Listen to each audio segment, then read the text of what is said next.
Ang Elba flashback ay nagpapatuloy at ngayon nga mas marami tayong malalaman.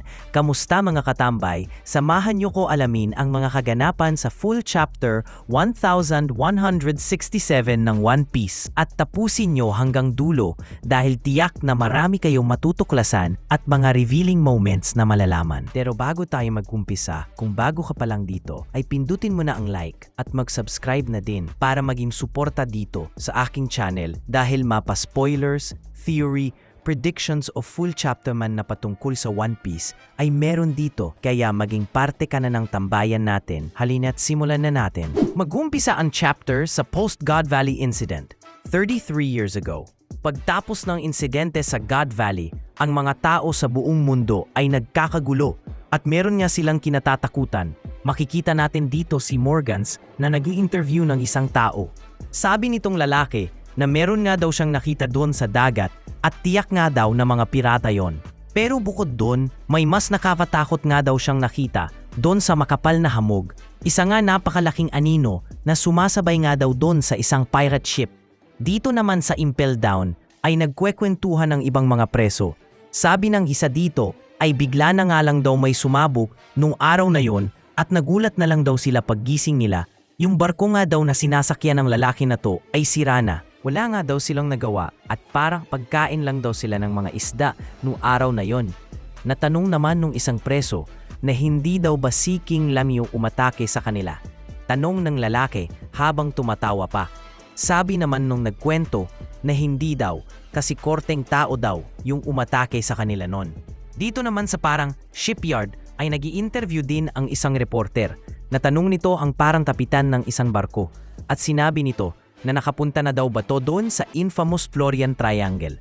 Sabi naman nitong kapitan ay hindi daw at kahit kailan hindi daw siya pupunta doon sa lugar na yon. Lahat daw alam yan at iniiwasan nila. Pero yung sabi-sabi na meron daw doon na halimaw ay sure daw itong kapitan na totoo yon at yung halimaw daw na yon ay may katawang tao. Yung mga rumors ng mga tao sa mundo ay mukhang eto na ang sagot dahil during daw ng panahon na yan, sumikat talaga yung legend na meron daw halimaw na korteng tao doon sa Florian Triangle. Sikat nga ba yung kwento na yan sa mga isla lalo doon sa Grand Line? Dahil yung monster daw na gumagala doon sa makapal na hamog sa dagat na yan ay sinisira nito yung mga barko na dumadaan. Yung identity daw nitong halimaw sa dagat ay walang iba kundi si King Harald mismo. Ilan niya daw sa mga nakapaglayag at nakaligtas sa atake ni Harald ay talagang sinabi nga giant nga daw yung umaatake. Kaya para sa mga yon ay embodiment daw si Harald ng dapat katakutan. Si Harald nga daw ngayon ay nagtatrabaho sa world government at tinutulungan ng mga Marines bilang atonement nito sa ilang libong taon na kasalanan ng mga giants. Kaso kahit na may ganyan ang mga Marines, ay yung mga pirata na naghiwa-hiwalay noon after ng God Valley Incident ay ito naman yung mga umangat at sumikat sa karagatan ng ilang mga dekada. Bawat isa nga daw sa mga to ay sumikat sa kanilang era. Ilang nga daw sa mga pirata na yan ay nag-aagawan sa mga teritoryo, katulad na lang ni Big Mom, Kaido, Ochoku, Captain John at Whitebeard. Pero may isang natatanging pirate crew ang iba sa lahat dahil na-achieve nga daw nito ang hindi kayang magawa ng ibang mga pirata. Na-circumnavigate nga daw nila ang buong mundo, kinilala ang mga to ng buong mundo bilang crew ng Pirate King na si Goldie Roger. Ang nangyaring pagdakip daw sa Pirate King at pagpatay para kay Roger, noon isang pagpapakitang di umaano ng world government ng kapangyarihan. Pero mas nagkagulo ang mundo dahil sa nangyari. Mas maraming tao ang nahikayat sa sinabi ni Roger at sa kayamanan nito na iniwan at ito nga ang tinatawag na One Piece. Wala nga daw nakapagsabi o nakapaghandaman lang sa nangyaring Great Pirate Era. Bigla na lang tong umusbong kahit ang Marines ay nagulantang sa nangyari. Kaya ang ginawa nila, nag-recruit na daw ang mga to ng giants sa mga hanay nila na nakakalat sa buong mundo para maging support at mapalakas ang kanilang hukbo. Nung mga panahon daw na yon ay nagtiyaga si Harald na tulungan ang mga Marines. At sa dumaang taon daw na to ay pinayagan na si Harald na makatungtong sa sinasabing Holy Land ng mga Celestial Dragon. Nakaharap na ni Harald ang mga Gorosei na patanong siya na isang shallow sea contract. Sabi naman ni Mars na tama daw i-consider nga daw ni Harald ang sarili niya bilang isang right-hand man of the God's Knight o tawag din bilang God's Steel. Tuwang-tuwa naman si Harald sa nakuha niyang regalo sa Gorosei. Sabi naman ni Saturn na meron daw 3 level ang contracts. Yung shallow sea nga daw na nakuha ni Harald ay nasa mababang stage pa lang daw. Sabi naman ni Mars na ang deep sea at abyssal sea ay ang tinatawag na reserve daw para sa mga full-bound na susunod sa mga totoong god. 13 lang daw ang mga taong napaggantimpalaan ng ganung parangal sa buong mundo. Napatanong naman si Harald na anong ibig sabihin daw ng mga to na god. Sabi naman ni Nusjuro na malalaman lang daw ni Harald ang mga impormasyon para doon kapag naging full member na daw ito ng God's Night.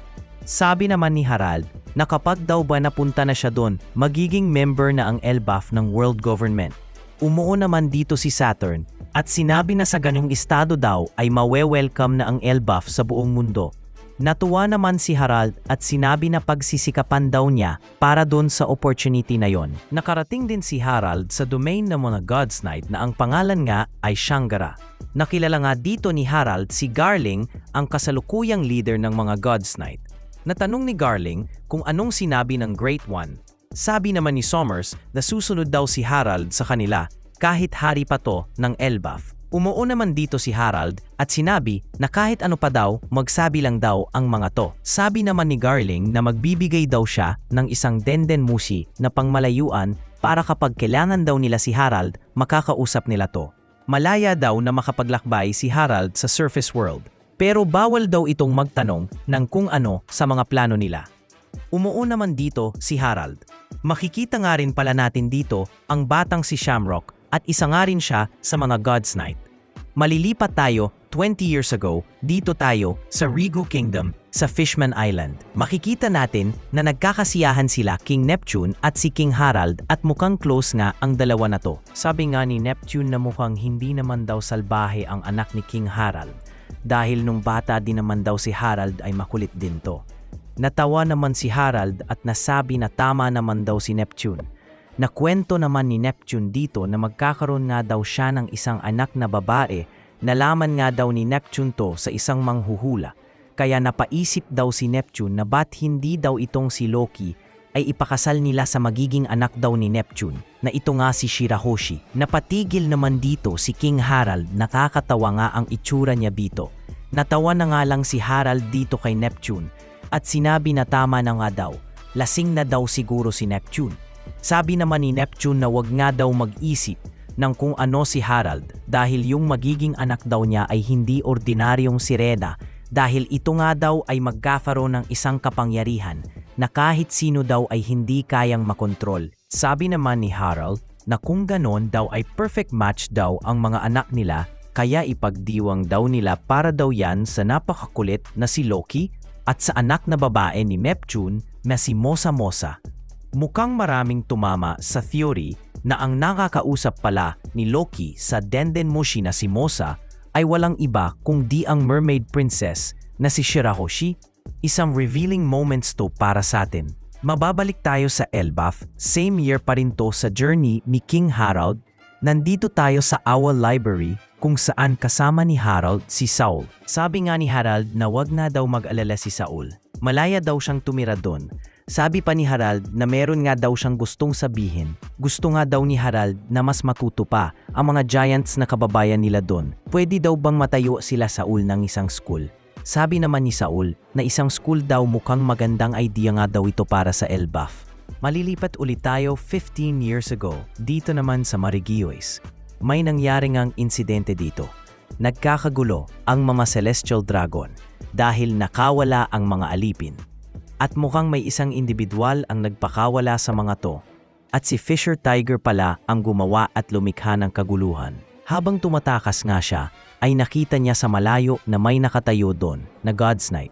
Pero imbis na tumakas, sinugod ni Fisher Tiger ang tao na yon. Kaso bigla siyang inatake nitong God's Night. Yun nga lang, hindi siya sinugatan. Pinanggalang nito ang posas ni Fisher Tiger. Sinabi pa nito na nakabukas nga lang daw yung armory at ituturo daw nitong God's Night ang location nun. Base sa mukha ng God's Night ay kamukha nga ni Shanks to, kaya talagang malupit si Shanks. Tumutulong pa rin kahit na God's Night siya. Nagpatuloy ang kaguluhan at kanya-kanyang takas ang mga alipin. Makikita natin dito sila Boa Hancock, kasama si Sandersonia, itong bata pa na si Koala. Yung atake daw na nangyari sa Marigoys ay pinangunahan nga ni Fisher Tiger at dahil doon sa insidente yon ay dito nahikayat si Fisher Tiger na magbuo ng crew at ito nga yung tinawag na Sun Pirates. Pagkatapos ng insidente ay dito nga nagkwentuhan ang mga God's Night. Kasama nga dito si Harold. Nasabi nga ni Harold na sobrang malala nga daw yung nangyari. Sabi naman ni Somers na balita nga daw niya meron isang kung sino ang nagiwan na nakabukas ang armory kaya sila na daw ang bahala na hanapin kung sino yung salarin na yon. Nainip na daw siya na parusahan kung sino nga daw yon. Bigla naman nagsalita si Garling na may ipapakilala daw ito kay Harold. Eto nga daw ang anak niya na si Shanks. Kambal nga daw ito ni Shamrock at nagkahiwalay nga daw ang mga to ilang taon na dahil sa magulong pangyayari. Matagal na daw naghirap si Shanks sa surface world. Di kalaunan daw ay sasali ito sa deep sea contract dahil naniniwala daw si Garling na magiging magaling at mahusay na God's Knight itong si Shanks na kasing lakas din daw nitong si Shamrock. Pero sa ngayon nga daw ay bibigyan daw muna si Shanks na isang Godsteel na rank katulad nga daw ni Harold. Sabi naman ni Harold na nagulat din daw siya nung una niyang nakilala si Shamrock. Pero may kutob lang daw siya na nakita na daw ni Harold si Shanks dati pa. Bigla naman nagreklamo si Shanks dito at sinabi na ano daw bang sinabi ni Harold. Isa nga lang daw hamak na giant itong si Harold kaya wag daw umasta to nakilala siya. Isang blessing na daw ang magkaroon ng dugo ng isang Figureland. Hindi na nga daw siya magtataka kung malalampasan nga daw niya agad itong si Harold. Sabi na lang ni Harold na bigla na lang natakot sa sinabi ni Shanks na siguro daw na malikmata lang daw siya nun. Bigla naman tumahimik si Shanks at malamang na to ayaw niyang sabihin yon at nagsisisi siya para lang siguro hindi siya mabuko, lupet talaga magkunwari ni Red Hair. Natapos ang pagpupulong at sabay na umalis sila Shamrock at Shanks. Kinanong naman ni Shanks ang kapatid niya na ano na daw bang update doon sa salarin nang makagawa na siya ng paraan at maparangalan siya para doon at sana naman daw bigyan siya ng mga idea kung anong meron doon sa Holy Land. Mabait naman si Shamrock kay Shanks at sinabi nito na makakapagantay naman daw siya para doon. Magpagaling na lang daw muna si Shanks.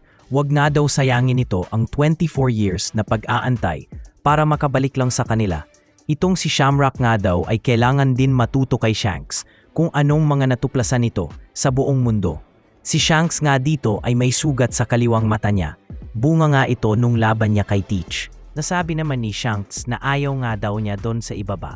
Lupet talaga magkunwari ni Shanks. Pero ang gandang scene nitong nakikita natin dahil sa unang pagkakataon, nakita natin na magkasama ang kambal at nakasuot pa si Shanks ng God's Knight armor. Habang papalayo ang magkapatid, ay napapaisip talaga si Harold kung nakita ba niya na noon si Shanks o hindi. Pero sa palagay ko ay ni-meet na ni Harold si Shanks siguro nung nakilala niya si Roger. Mababalik ulit tayo sa Elbaf, dito sa fishing village. Nag-aalala na nga ang doktor dito at gusto na nito na tawagan si Harold. Ang kausap pala ng doktor ay itong si Ida na malala na nga daw ang sakit. Ayaw na nga abalahin ni Ida si Harold dahil nga may trabaho nga ito sa world government.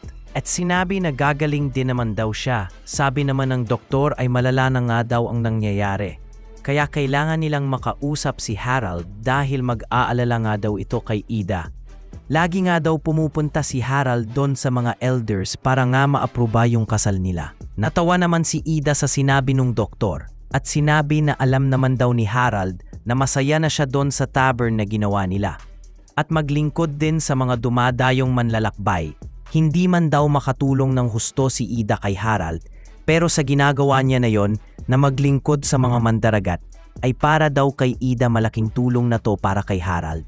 Pinilin na din ni Ida yung tavern kay Mato at pasikasuhin na daw muna niya yon. Pagkasabi nun ni Ida, biglang may sumisigaw sa labas na matandang dayo, nasa na daw to. At narinig yon ni Mato, ang nasa labas pala ay si Loki at naguwi nga ito ng isang baka para nga sa pagkain ni Ida. Sabi pa ni Loki na yung tavern nga daw ay tambayan niya, kaya sana daw buksan ulit yon ni Ida.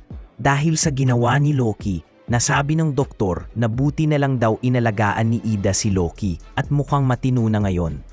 Kahit nga daw si Hajrudin, nakasama ngayon ng mga barkada niya para maghanap ng doktor na gagamot kay Ida na pagkasundo nga daw niya itong magkapatid. Mahal na mahal siya nitong mga anak niya. Sabi naman ni Ida na lahat na daw nagulat sa nangyari, pero mas masaya na daw itong si Ida para sa mga anak niya. Mapunta tayo sa Alcohol Village sa pinanggalingan ng nanay ni Loki na si Estrid. Sabi nga ng isang matanda dito na hindi daw sila papayag doon sa nangyari. Na yung dayong asawa ni Harald ay nagpapakasaya daw at bigla na lang napunta sa royal family. Kapamilya daw sila ni Loki, kaya dapat ang magmamanalan ng kayamanan ni Harald ay si Loki. At dapat wala itong maging kahati, kaya ang ginawa daw nitong matanda, nagpuslit siya ng lason, milagyan ang pagkain o inumin ni Ida. Malakas daw yung lason na yon, kaya hindi na magtatagal ay mamatay din daw yung Ida na yon. Biglang pinakita dito si Mato na nataranta na nga at tatawagan na nila si Harald. Si Ida naman dito ay mukhang magpapaalam na. Sabi ni Ida na hindi man daw niya kadugo si Loki, pero kung anong pinapadama niya kay Hajrudin ay ganun din ang binibigay niya kay Loki. Tingin pa rin daw ni Ida kay Loki ay isang cute na batang anak niya. Dahil doon sa nalaman ni Loki sa matanda ay bigla nagdilim ang paningin ni Loki at kinabahan na nga yung matanda dito. Sinabi ni Loki na naalala nga daw niya yung nanay niya noon na sobrang inayawan siya, tinapon siya doon sa underworld nung baby pa nga daw siya. Ano daw pakialam niya doon sa mamanahin niya? Yung pamilya daw nitong matanda ay isang basura. Ngayon nga daw, sagutin daw nitong matanda ang tanong ni Loki. Hindi naman daw mamatay itong si Ida sa laso na yon, di ba? Dahil si Ida na lang daw ang kinikilala niyang nanay. End of the chapter. Okay, isang maganda at mahabang chapter ang nasaksihan natin. Ang daming na-reveal magmula sa mga ginawa ni King Harald at sa pagiging sunod-sunuran na nito sa world government. Ang pagpapakilala kay Shanks bilang isa sa mga God's Knight at sa pamamaalam ni Ida sa Elbaf na dito din natin nakita kung paano napalapit si Loki sa kinikilala niya ngayon na nanay. Marami pa ang mangyayari mga katambay, kaya abangan ang mga susunod pa na chapter. Salamat sa pagnood at see you sa next video.